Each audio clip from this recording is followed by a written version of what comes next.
Praise the lord. మరొక నూతన దినంలో దేవుడు మనల్ని ప్రవేశపెట్టినందుకు ఆ దేవాది దేవునికి వందనములు. గడిచిన రాత్రి అంతా కూడా మనల్ని క్షేమంగా కాపాడి ఉదయకాలంలో సజీవులుగా ఆరోగ్యముగా దేవుని సన్నిధిలో చేరడానికి కృపనిచ్చాడు. అవును, అనుదినము మనము ఉదయకాలంన దేవుడిచ్చినటువంటి ఒక మంచి వాగ్దానమును లేకపోతే హెచ్చరికను ఏదైనా సరే ఒక వార్తను మనము ధ్యానిస్తున్నాము. దేవుని యొక్క గొప్ప కృప చేత నడిపింపబడుతున్నాము. ఉదయ కాలంన ఆయన వాక్యంను ధ్యానించిన తర్వాతనే మనము ముందుకు వెళ్ళాలి, ఈ లోకంలోనికి ప్రవేశించాలి. దేవుడు మనకిచ్చిన ఈ గొప్ప సమయాన్ని బట్టి దేవునికి వందనములు. ఈ దినం దేవుడిచ్చిన కృపవార్త యెహోషువ గ్రంథము 2వ అధ్యాయము 11వ వచనము. మీ దేవుడైన యెహోవా పైన ఆకాశమందును క్రింద భూమి యందును దేవుడే. మీ ఎదుట ఎట్టి మనుషులకైనను ధైర్యం ఏమాత్రము ఉండదు. దేవుడిచ్చిన కృపావర్తను బట్టి దేవునికి వందనములు. దేవుడు ఎంత గొప్పగా ఈ యొక్క మాటలు వినిపిస్తున్నాడు. ఎవరి ద్వారా అంటే రాహాబు ద్వారా. రాహాబు అనే ఒక స్త్రీ, ఆమె ఒక వేశ్య. ఈమెను గురించిన స్టోరీ మనకందరికీ తెలుసు కదా.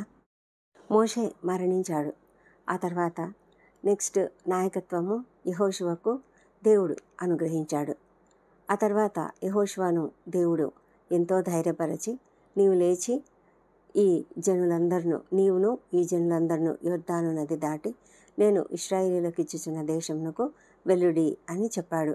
మరి అలా వెళ్ళాలంటే ఆ యొర్దాను నది దాటిన తర్వాత ముఖ్యంగా ఎరికో పట్టణాన్ని దాటాలి. ఎరికో పట్టణం దాటితేనే వారు తమకి ఇవ్వబడినటువంటి దేశాన్ని స్వాధీనపరచుకోగలరు.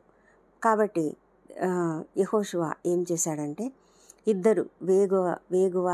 వేగుల వారిని ఇద్దరు మనుషులను పిలిచి, మీరు పోయి ఆ దేశమును ముఖ్యంగా ఎరుకోను చూడుడని చెప్పి షిత్తీము యొద్ద నుండి వారిని రహస్యంగా పంపాడంట.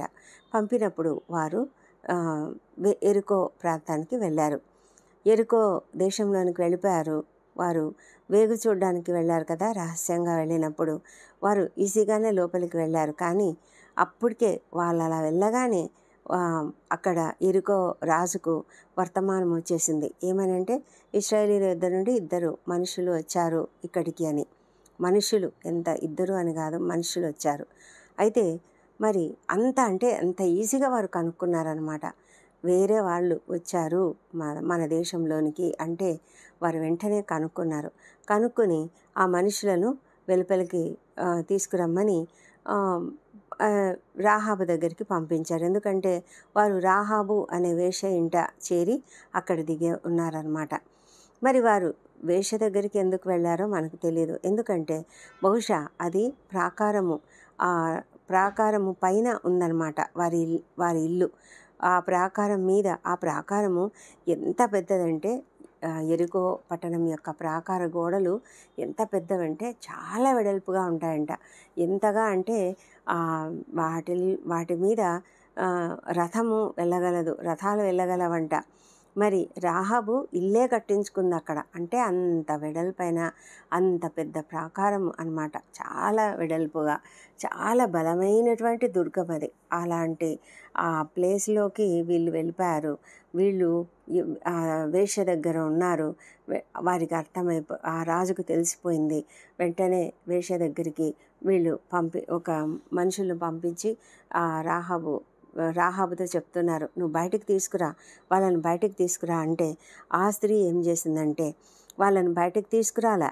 ఎందుకంటే వాళ్ళు ఇశ్రాయేల్ దేశం నుంచి వచ్చారు కనుక ఆమె వాళ్ళను బయటికి తీసుకురాకుండా వాళ్ళని దాచిపెట్టి ఆమె ఏం చెప్తుందంటే, మనుషులు నా వద్దకు వచ్చిన మాట నిజమే, వారు ఎక్కడి నుండి వచ్చారో నాకు తెలియదు, చీకటి పడుతుండగా మరి వాళ్ళు వెళ్ళిపోయారు అని చెప్పిందనమాట. చెప్తే అప్పుడు వాళ్ళు వెళ్ళిపోయారు అక్కడి నుంచి.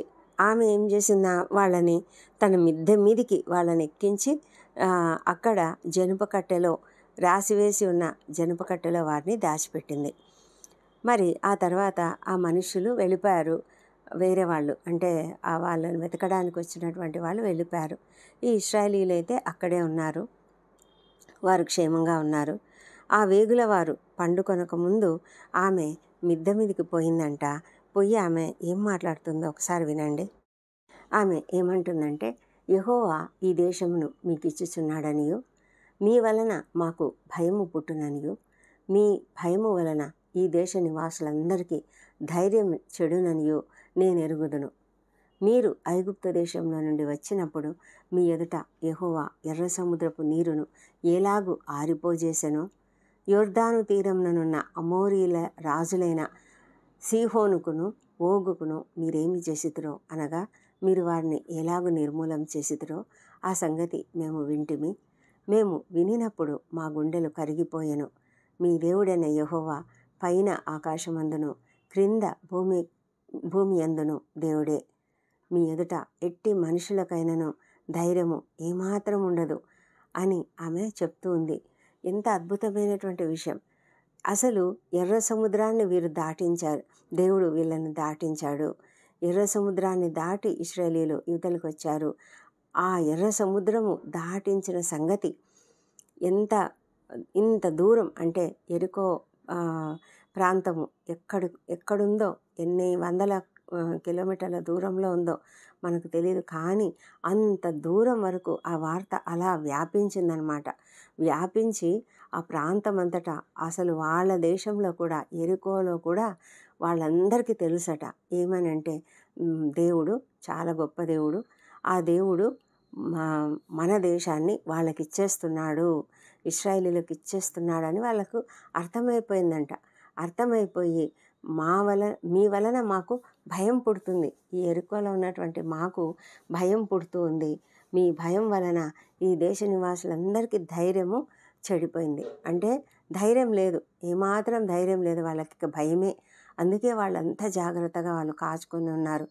అసలు ఇశ్రాయేలీయులు వేగుల వారు ఇద్దరు లోపలికి వచ్చారు అంటేనే వాళ్ళకు ఎంత భయం వేసిందో. అందుకే వాళ్ళని ఎలాగైనా సరే పట్టుకోవాలని రాజుగారు మరి మనుషులను అక్కడికి పంపించాడంటే అతడు ఎంతగా భయపడుతున్నాడో మనం అర్థం చేసుకోవచ్చు. అదంతా కూడా ఇలా జరుగుతుందని నాకు తెలుసు అని ఆమె ఖచ్చితంగా చెప్తుంది. అంటే ఎందుకు ఆమెకు ఆ విధంగా అనిపించింది? మరి ఎందుకో ఆమెకు దేవుని పట్ల విశ్వాసం అనేది కలిగింది. ఎందుకంటే ఎర్ర సముద్రము చీలడం, ఎర్ర సముద్రము దాటి వారి యువతలకి రావడం అనేది ఒక గొప్ప ప్రక్రియ. అది చాలా గొప్ప అద్భుతం. అలాంటి అద్భుతం చేయగలిగిన దేవుడు ఒకడున్నాడు అంటే ఆమె ఆ దేవుడు నిజమైన దేవుడు, ఆయన సజీవుడైన దేవుడని ఆమె నమ్మింది. అందుకే ఆమెకు అర్థమైపోయింది, మా దేశాన్ని దేవుడు వాళ్ళకి ఇచ్చేస్తున్నాడు. ఈ దేశంలో ఉన్న వాళ్ళందరికీ కూడా వాళ్ళకంటే భయం పుడుతుంది. తర్వాత ఈ దేశంలో ఉన్న వాళ్ళకి ఎవరికి కూడా ధైర్యం అనేది ఉండదు అనేది ఆమెకు అర్థమైపోయింది. కాబట్టి ఆమె ఎంతో విశ్వాసంతో వాళ్ళను కాపాడిందనమాట. అంటే ఆమె వాళ్ళను రాజుకు అప్పగించడానికి ఇష్టపడలేదు. రాజుకు అప్పగిస్తే వారిని కఠినంగా శిక్షిస్తాడు. ఒకవేళ వాళ్ళు మళ్ళీ తిరిగి వెళ్ళలేకపోవచ్చు. కాబట్టి కష్టమవుతుంది అని అనుకుని ఆమె ఎంతో జాగ్రత్తగా మరి వాళ్ళను కాపాడిందనమాట. కాపాడి ఆమె వారితో ఈ మాటలు మాట్లాడుతుంది. అంతేకాకుండా ఆమె ఏమంటుంది, రాజులకు అంటే దారిలో కొన్ని యుద్ధాలు జరిగాయి కదా, ఆ యుద్ధంలో అమోరీల రాజులు సీహోను, ఓగు వారిని వీళ్ళు ఏ విధంగా సంహరించారో అదంతా కూడా ఈమె విన్నది. అంటే ఈమెకు ఎప్పుడైతే సజీవుడైన దేవుడియేనా, నిజమైన దేవుడియేనా అని ఎప్పుడైతే ఈమెకు అర్థమైందో ఆమె ఇశ్రాయేలీయుల గురించి వివరాలు తెలుసుకుంటూ ఉంది.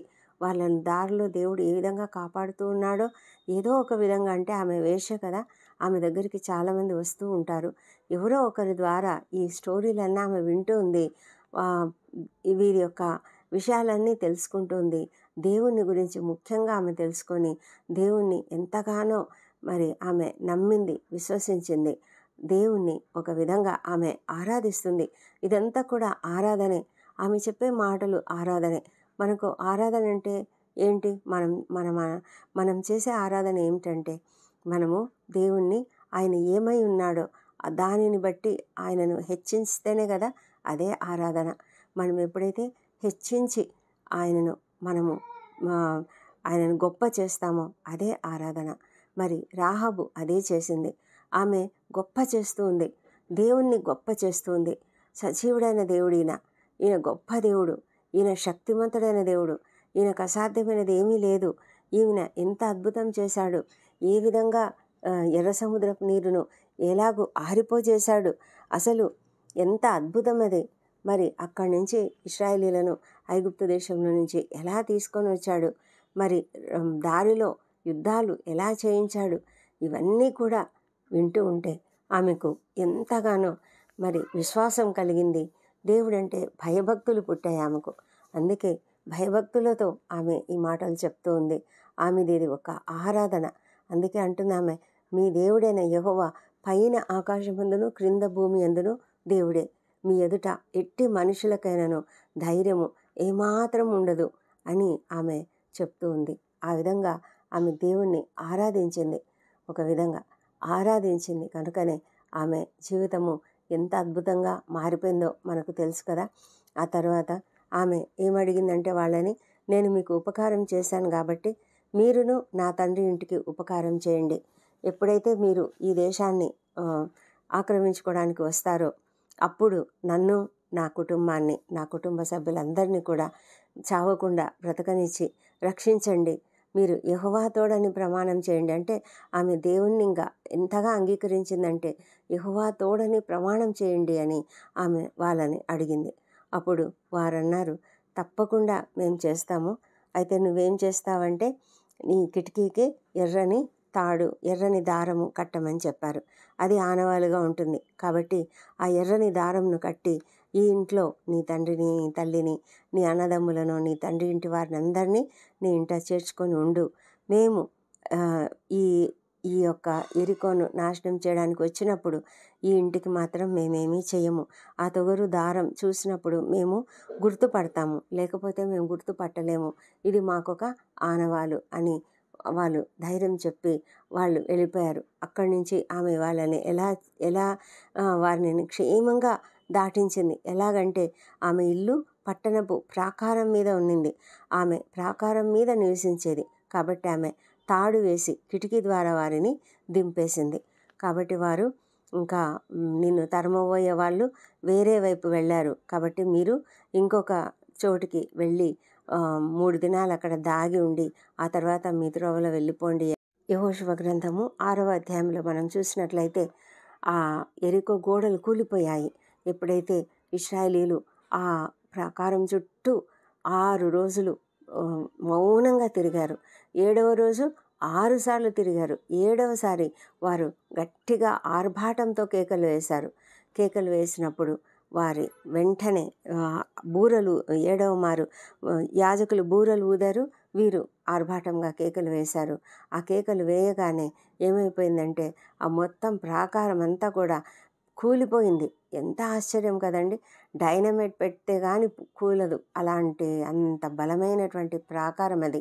అంత గొప్ప ప్రాకారము కేవలం వీరి కేకలకే కూలిపోయింది.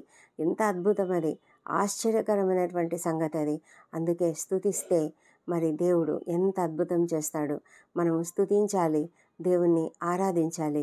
ఆరాధించినప్పుడు మన జీవితాలలో ఎన్నో గొప్ప కార్యాలు జరుగుతాయి. స్తుతించినప్పుడు మన ఎదుట ఉన్నటువంటి సమస్యలన్నీ కూలిపోతాయి. మరి ఆ విధంగా చేసినప్పుడు ఆ ప్రాకారం కూలినప్పుడు వారు ప్రాకారం మీద చక్కగా పట్టణ ప్రాకారం ఎక్కి పట్టణంను పట్టుకున్నారు. మరి అక్కడున్నటువంటి వారిని అందరినీ కూడా సంహరించారు. అయితే యెహోషువ ముందుగానే చెప్పాడు, ఆ వేశ్య ఎవరైతే మిమ్మల్ని కాపాడిందో, వేగుల వారిని కాపాడిందో ఆ వేశ్యను మాత్రం మీరు జాగ్రత్త గుర్తుపెట్టుకోండి అని. కాబట్టి వాళ్ళు వేశ్య ఇంటికి వెళ్ళి ఆమెను తోడుకొని వచ్చారు. ఆ తర్వాత ఆమె ఇంటి వారిని అందరినీ వారు వెలుపలికి తోడుకొని ఇశ్రాయేలీయుల పాలెం వెలుపట వారిని నివసింపజేశారు. ఆ తర్వాత మనకు తెలిసినట్లుగా రాహాబు ఎంత గొప్ప ఆధిక్యత పొందుకొనిందంటే ఆమె మన ప్రభువైన యేసుక్రీస్తు ఈ లోకానికి వచ్చిన ఆ లైన్లో, అంటే ఆ వంశావళిలోకి ఆమె చేర్చబడింది. ఎంత అద్భుతం కదా. మత్తయి సువార్త 1వ అధ్యాయము మరి 1వ అధ్యాయంలో వ్రాయబడింది ఏమనంటే, అబ్రహాము కుమారుడగు దావీదు కుమారుడైన యేసుక్రీస్తు వంశావళి అని రాయబడింది. ఆ తర్వాత వరుసగా ఎవరు అబ్రహాము ఇస్సాకును కనెను, ఇస్సాకు యాకోబును కనెను అని వరుసగా రాస్తూ మరి 5వ వచనంలో నయస్సోను షల్మానును కనెను, షల్మాను రాహాబునందు బోయజును కనెను. ఇంత అద్భుతంగా అదే పనిగా పేరు రాయబడింది చూసారా. అసలు నయస్సోను షల్మానును కనెను. మరి నయస్సోను భార్య ఎవరో మనకు తెలియదు. ఆ భార్యలో కదా షల్మానును కనింది. ఆ విషయం ఏం రాయబడలేదు. కానీ రాహాబునందు అన్నప్పుడు మాత్రము పేరు రాయబడింది. షల్మాను రాహాబునందు బోయజును కనెను. అంటే రాహాబు ఎంత అద్భుతమైనటువంటి ఆధిక్యత పొందింది. ఎందుకంటే ఆమె ప్రభువును, దేవుణ్ణి, దేవాది దేవుణ్ణి, ఆయన దేవాది దేవుడని గ్రహించింది. ఆ దేవాది దేవుణ్ణి ఆమె అంగీకరించింది. ఆయనను ఆమె ఆరాధించింది. అందుకే ఆమె ఆరాధన ఆమెను అత్యున్నత స్థాయికి తీసుకువెళ్ళి యేసుక్రీస్తు వంశావళిలో మరి కారణమైనటువంటి ఆ బోయజు తండ్రి అయినటువంటి షల్మానుకు భార్యగా అయిందనమాట. అంటే అంత అద్భుతంగా యూదా వంశంలోనికి ఆమె వచ్చేసింది. ఆ వంశంలో నుంచే మనకు ప్రభువైన యేసుక్రీస్తు వచ్చారు. మరి ఇంత అద్భుతంగా ఆమె దీవించబడింది, ఆశీర్వదింపబడింది, ఆధిక్యత పొందుకునింది. మరి ఇక్కడ పేరు కూడా ఆ వంశావళిలో ఆమె పేరు కూడా రాయబడిందంటే ఎంత అద్భుతమైనటువంటి విషయం. ఆమె ఒక వేశ్య. దేవుడు ఆమె వేశ్య అని ఆమెను చూడలేదు. చూసారా, దేవుడు ఆమెను ఎంతగా కరుణించాడు, ఎంతగా ఆమెకు ఆధిక్యత చూపించాడు. మరి మన జీవితాలలో మనము చాలా అల్పులము అనుకుంటూ ఉంటాము. నేను పనికిమాలదానిని, పనికిమాలవాడను, నాకు అసలు అర్హత లేదు, నాకు అసలు ఏమి తెలియదు, నేను అసలు వేస్ట్ అని అనుకునేటువంటి ఒకవేళ ఆలోచనలు మనకు ఉన్నట్లయితే అవన్నీ తీసేసుకోవాలి. మనం ఆయనను ఆరాధించాలి. దేవుణ్ణి ఆరాధించి దేవుణ్ణి అంగీకరించాలి. మొదట అంగీకరించాలి, ఆయనను ఆరాధించాలి. ఆయన నిజమైన దేవుడని తెలుసుకొని నిజమైన దేవుడు చేసినటువంటి ఆ అద్భుతమైన కార్యాలను మనము పొగుడుతూ ఆరాధిస్తే ఆయన ఎలాంటి వాడు ఆయన ఒప్పుకొని మనం ఆరాధించినట్లయితే మనం ఎంతో ఆధిక్యత పొందగలం. దేవుడు నీ జీవితంలో, నా జీవితంలో కూడా ఎన్నో అద్భుత కార్యాలను చేసి ఉంటాడు కదా. మనం వాటిని అన్నింటినీ జ్ఞాపకం చేసుకుందాం. ఆయన చేసిన కార్యములను బట్టి ఆయనకు ఆధిక్యతను ఆపాదిస్తూ ఆయన యొక్క మహిమను, ఆయన ఔన్నత్యాన్ని మనం ఆరాధిద్దాం. అదేవిధంగా ఆయన యొక్క గొప్పతనాన్ని మనము జ్ఞాపకం చేసుకుంటూ ఆయన ఔన్నత్యాన్ని, ఆయన మహా గొప్ప ఆధిపత్యాన్ని అంగీకరిస్తూ ఆయనకు ఆరాధన చెల్లిస్తున్నాం. దేవుడు మన జీవితాలలో కూడా అనేకమైన అద్భుత కార్యాలను చేస్తాడు. మనల్ని కూడా అత్యధిక స్థితిలోనికి తీసుకువెళ్తాడు, ఆధిక్యతనిస్తాడు. దేవుడు మనల్ని హెచ్చిస్తాడు.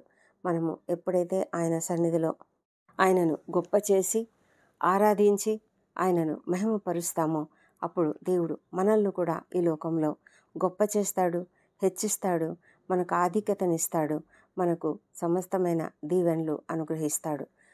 దేవుడు మనతో ఈ విధమైనటువంటి వాక్యం ద్వారా మాట్లాడినందుకు దేవాది దేవునికి వందనములు.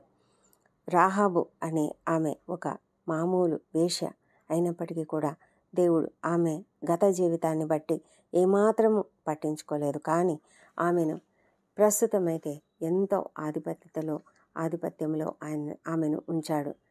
గొప్ప సంగతి కదా. మనము జ్ఞాపకం చేసుకుందాం. మనం ఎల్లప్పుడూ కూడా గుర్తు చేసుకుంటూ దేవుణ్ణి స్తుతిద్దాం. దేవుడి కృపావార్తను దీవించునుగాక. ప్రార్థన చేసుకుందామా. పరిశుద్ధుడైన దేవా, సర్వోన్నతుడ, స్తుతులకు పాత్రుడా, ఈ ఉదయ కాలంన నీ సన్నిధిలో ప్రార్థించడానికి మీరు మాకిచ్చిన ధన్యతను బట్టి నీకు వందనములు. ప్రభా, మా ప్రార్థనలు ఆలకించండి, మా అపరాధములను క్షమించండి. ఇతరులు మాడేలా చేసిన అపరాధములను మేము కూడా క్షమిస్తున్నాము. తండ్రి, నిన్ను ఆరాధిస్తున్నాము, నిన్ను గొప్ప చేస్తున్నాము, నిన్ను మహిమపరుస్తున్నాము. తండ్రి ప్రభా, నీవే నిజమైన దేవుడవు, నీవు ఘనుడవు, నీవు మహోన్నతుడవు, సర్వశక్తిమంతుడవు, సర్వాధికారివి తండ్రి. దేవా, అత్యున్నత సింహాసనం పైన ఆసీనుడు అయిన దేవుడు మా తండ్రి. దేవా, ఈ లోకము నీకు పాదపీఠంగా ఉన్నది ప్రభా, ఆకాశము నీ సింహాసనంగా ఉన్నది. దేవా, మేము నీ పాదపీఠం మీద చేరి ప్రార్థిస్తుండగా మీరు మా మనవులు ఆలకించండి. రాహాబు ఒక వేశ్య అయినప్పటికీ నీ తండ్రి, ఆమె యొక్క జీవితాన్ని, ఆమె గతాన్ని అంతటిని కూడా మీరు పాతిపెట్టేశారు మా ప్రభా తండ్రి. మరి నూతన దినంలో ఆమె నూతనమైనటువంటి తోడును, అంటే ప్రభా ఇశ్రాయేలీయులలోకి ఆమె వచ్చినప్పుడు ఆమె యొక్క స్థితిని మార్చేసావు తండ్రి. ఆమె ఆరాధన ఆమె స్థితిని మార్చేసింది. ఆమె ఆమె ఆరాధన ఆమెను మహోన్నత స్థితిలోనికి తీసుకువెళ్ళింది. ఆమె ఆరాధన ఎంతో గొప్ప ఆధిక్యతలోనికి ఆమెను తీసుకువెళ్ళింది నాయన. ఎంత గొప్ప సంగతి తండ్రి మా ప్రభా తండ్రి. ఆమె నుంచి ప్రభా మరి యూదా వంశంలో వచ్చినటువంటి ప్రభువైన యేసుక్రీస్తు వంశావళిలో ఆమె కూడా ఆ లైన్లో ఉంది అంటే, మా ప్రభా ఆ వరుసలో ఉందంటే ఎంత గొప్ప సంగతినైనా మా ప్రభా, ఎంత గొప్ప ఆధిక్యత. మా తండ్రి దేవా నీకు వందనములు స్తోత్రములు. ఆమె పేరు కూడా నాయన మరి వాక్యంలో రాయబడిందంటే ఎంతో అద్భుతం తండ్రి, ఎంతో ఆధిక్యత మా ప్రభా. మా తండ్రి దేవా అలాంటి ఆధిక్యతను మేము కూడా పొందుకోవడానికి సహాయం చేయండి. మేము కూడా నాయన ఎల్లప్పుడూ నిన్ను ఆరాధించేవారుగా ఉండాలి. మా ప్రభా మా జీవితంలో నువ్వు మాకేం చేశావో తండ్రి, మా జీవితంలో నువ్వు మాకేమై ఉన్నావో దాన్ని మేము గ్రహించగలిగేటట్లుగా మీరు మా సృష్టికర్త అయి ఉన్నారు. మీరు మమ్ములను సృష్టించినటువంటి దేవుడు, ఒక ప్రత్యేకమైన సృష్టిగా చేసినటువంటి దేవుడు, మాకు రక్షణ ఇచ్చినటువంటి దేవుడు, రక్షణకర్తమైన దేవుడవు మా ప్రభా తండ్రి, విశ్వాసమునకు కర్త అయినటువంటి దేవుడవు. ఇన్ని గొప్ప సంగతులు ఉన్నాయి ప్రభా మా తండ్రి. వీటన్నిటిని బట్టి మేము నిన్ను స్తుతిస్తూ ఘనపరుస్తూ ఆరాధిస్తూ ప్రభా నేను మేము కూడా ఆధిక్యతలోనికి వచ్చుటకు మాకు సహాయం చేయమని ప్రార్థిస్తున్నాం తండ్రి. ఈ దినము మా ఉద్యోగ జీవితాలలో మాకు తోడుగా ఉండండి ప్రభా నాయన. రాకపోకలందు తోడుగా ఉండండి. ప్రయాణాలలో క్షేమమును అనుగ్రహించండి మా తండ్రి. మా ఉద్యోగ జీవితాలలో మాకు కావాల్సిన మంచి జ్ఞానమును అనుగ్రహించండి. మాటలు, తలంపులు, క్రియలన్నీ కూడా నీ ఆధీనంలో ఉంచుకోమని ప్రార్థిస్తున్నాం దేవా. విద్యార్థులను చక్కగా దీవించిన వారి పరీక్షలు రాస్తుండగా మంచి విజయం పొందుకోవడానికి సహాయం చేయమని ప్రార్థిస్తున్నాం తండ్రి. దేవా ప్రభా నీవు అద్భుతకరుడవు, ఆశ్చర్యకరుడవు. వారికి చక్కటి ఉత్తీర్ణత అనుగ్రహించిన సంతోషంగా నీకు కృతజ్ఞతలు చెల్లించే భాగ్యం దయచేయండి దేవా. ఎంతమంది ఇంటర్వ్యూలకు హాజరవుతున్నారో వారికి విజయం అనుగ్రహించండి. ఉద్యోగాల కొరకు ఎదురు చూస్తున్న వారికి ఉద్యోగాలు అనుగ్రహించండి తండ్రి. వివాహ ప్రయత్నం చేస్తున్నటువంటి వారికి సహాయం చేయండి మా తండ్రి. సంతానం కొరకు ఎదురు చూస్తున్న వారిని మీరు దర్శించి వారిలోని పునరుత్థాన శక్తిని ప్రవేశపెట్టి చక్కటి సంతానంను వారికి అనుగ్రహించమని ప్రార్థిస్తున్నాం దేవా. మా ప్రభా మరి ప్రతి ఏ సమస్య అయినా కూడా తీర్చగలిగిన దేవుడు, ఎలాంటి లోపములను సవరించగలిగిన శక్తివంతుడు మా ప్రభా. ఇంకా సాధ్యమైనది ఏది లేదు మా తండ్రి దేవా. మరి సంతానం కొరకు ఎదురు చూస్తున్న ప్రతి ఒక్కరిని దర్శించమని చక్కటి సంతానం వారికి అనుగ్రహించమని ప్రార్థిస్తున్నాము దేవా. మా ప్రభా గర్భిణీ స్త్రీని ఆశ్రయించండి. వారికి సుఖమైన ప్రసవం అనుగ్రహించమని ప్రార్థిస్తున్నాము.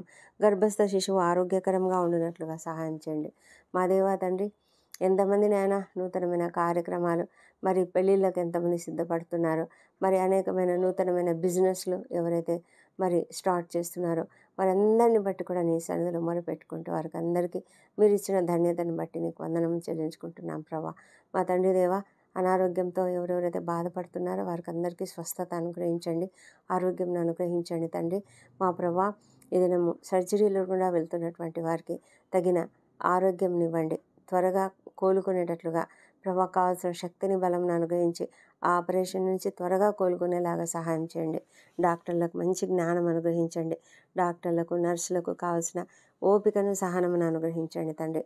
ప్రభా మా తండ్రి మరి కిడ్నీల వ్యాధులతో బాధపడుతున్న వారికి దయచేసి సహాయం చేసి నాయన ఏ శ్రమలో విడుదల అనుగ్రహించి కంప్లీట్గా నాయన బాగు చేసి ప్రభా మరి వారికి ఇంకా ఏ డయాలసిస్ కూడా అవసరం లేకుండా చేయమని వేడుకొంచున్నాం.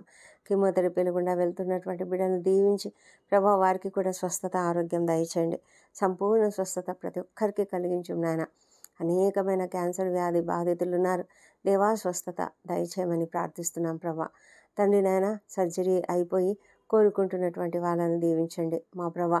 డిస్కులో ప్రాబ్లమ్స్, మరి స్పాండిలైటిస్ ఉన్న ఆ యొక్క నరములలో ఉన్నటువంటి ప్రాబ్లమ్స్ వల్ల జరిగినటువంటి సర్జరీ నుంచి కోలుకుంటున్నటువంటి బిడ్డలను తండ్రి త్వరగా కోలుకునేలాగా చేయమని వేడుకొంచున్నాం ప్రభా తండ్రి. ప్రభా మీరు చేసిన అద్భుత కార్యాన్ని బట్టి నీకు వందనములు మా ప్రభా తండ్రి. ఇంకా నరముల బాధితులు ప్రభా నాయన, ఇంకా సయాటికా పెయిన్ నుంచి, మరి స్పాండిలైటిస్ నుంచి మరి మైగ్రేన్ తలనొప్పుల నుంచి బాధపడుతున్నటువంటి ప్రతి ఒక్కరికి స్వస్థత ఆరోగ్యం దయచేయండి. కీళ్ళ నొప్పులు, మోకాళ్ళ నొప్పులు, కండరాల నొప్పులు తండ్రి వీటన్నిటి నుంచి విడుదల యేసునామములో కలుగజేయమని ప్రార్థిస్తున్నాం ప్రభా.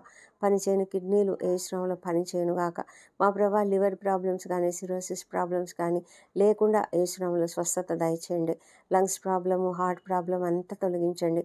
గ్యాస్ట్రైటిస్ నుంచి విడుదల దయచేయండి మా ప్రభానైనా. మా తండ్రి మరి హార్ట్ ప్రాబ్లం నుంచి విడుదల దయచేయండి. థైరాయిడ్ ప్రాబ్లం నుంచి విడుదల దయచేయండి ప్రభా. మరి శరీరంలో ఉన్న ప్రతి అవయవంలో ఎవరు ఎలాంటి సమస్యలతో ఉన్నారో ఆ సమస్యలన్నిటిని కూడా నాయన యేసునామములో విడుదల దయచేసి, స్వస్థత దయచేసి, సంపూర్ణమైన ఆరోగ్యంతో ప్రతి ఒక్కరు కూడా సంతోషంగా ఈ యొక్క ప్రార్థనలలో పాల్గొన్నట్లుగా సహాయం చేయండి. అనేకుల కొరకు ప్రార్థన చేయడం ఒక ధన్యత తండ్రి. మాకు ఇచ్చిన ఈ ధన్యతను బట్టి నీకు వందనములు. మా తండ్రి దేవ, ప్రపంచమంతటా శాంతి సమాధానం అనుగ్రహించండి. ఇశ్రాయేల్ దేశంను దీవించండి నాయన. మరి యెరూషలేమును దీవించి వారి నగరులలో క్షేమమును, వారి ప్రాకారములలో నెమ్మదిని దయచేయమని ప్రార్థిస్తున్నాము. మా దేశంను దయ ఉంచి దృష్టించండి తండ్రి. నీ పరిశుద్ధాత్మను కుమ్మరించండి. ప్రతి ఒక్కరూ నిన్ను తెలుసుకునే కృపను దయచేయండి. భయంకరమైన పరిస్థితులు ఉన్నాయి తండ్రి. యేసునామములో ప్రతి పరిస్థితి మరి సరి చేయబడును గాక. మీరు అద్భుతంగా ఇన్వాల్వ్ అవుతున్నందుకు వందనములు. ప్రతిదీ కూడా నీ ఆధీనంలో ఉన్నది కనుక వందనములు. మా తండ్రి, మేము కూడా సిద్ధంగా ఉండడానికి సహాయం చేయండి దేవా ప్రభా. అన్యాయాలు, అక్రమాలు, క్రైస్తవులపై హింసాకాండలు యేసునామములో బంధిస్తున్నాం ప్రభా. సహాయం చేయమని ప్రార్థిస్తున్నాం తండ్రి. అధికారులు, ఉద్యోగులు, పరిపాలకులు ప్రతి ఒక్కరు కూడా నీకు నమ్మకంగా, నీతిగా, నిజాయితీగా పనిచేయడానికి సహాయం చేయమని ప్రార్థిస్తున్నాము మా ప్రభా తండ్రి. కుటుంబాలలో ఐక్యతను అనుగ్రహించండి మా ప్రభానైనా. మనస్పర్ధలు లేకుండా కాపాడండి. ఎవరు విడిపోకుండా సహాయం చేయమని ప్రార్థిస్తున్నాం తండ్రి. మా తండ్రి దేవ, మరి ప్రతి కుటుంబంలోనైనా ఏ సమస్యలు ఉన్నాయో ఆ సమస్యలన్నిటినీ యేసునామములో తొలగించమని ప్రార్థిస్తున్నాము మా తండ్రి. రక్షణ లేని ప్రతి ఒక్కరూ రక్షణలోనికి వచ్చినట్లుగా సహాయం చేయండి. ఎవరు కూడా నశించిపోవడం నీకు ఇష్టం లేదు నాయన. మా ప్రభా, ప్రతి ఒక్కరి హృదయాన్ని మీరు తెరవండి. నీకు దూరంగా ఉన్న వారిని మీరు ఆకర్షించుకోమని ప్రార్థిస్తున్నాము. వ్యసనాలకు గురైనటువంటి వారికి విడుదల దయచేయమని ప్రార్థిస్తున్నాం తండ్రి. దేవా ప్రభా, మరి ప్రతి ఒక్కరూ నిన్ను ఎరిగి నమ్మిన వారే నీ బిడ్డలుగా జీవించడానికి సహాయం చేయమని ప్రార్థిస్తున్నాం. ఇది నేను బర్త్డేలు, వివాహ దినం జరుపుకుంటున్న బిడ్డను దీవించండి. గడిచిన సంవత్సరం అంతా వారికి చేసిన ప్రతి మేలును బట్టి నీకు వందనములు. రాబోయే సంవత్సరంలో ఇంకా అధికమైన మేలులను వారికి అనుగ్రహించమని ప్రార్థిస్తున్నాం తండ్రి. మా ప్రార్థనలన్నీ అంగీకరించి జవాబులు ఇచ్చినందుకు నీకు వందనములు. ఈ ప్రార్థనలన్నీ మా ప్రభువును, మా ప్రియరక్షకుడునైన యేసుక్రీస్తు అత్యంత శక్తిగల ఉన్నతమైన నామంలో అడిగి పొంది ఉన్నామని నమ్ముతూ నీకు స్తోత్రం చెల్లిస్తున్నాం తండ్రి. Amen, amen.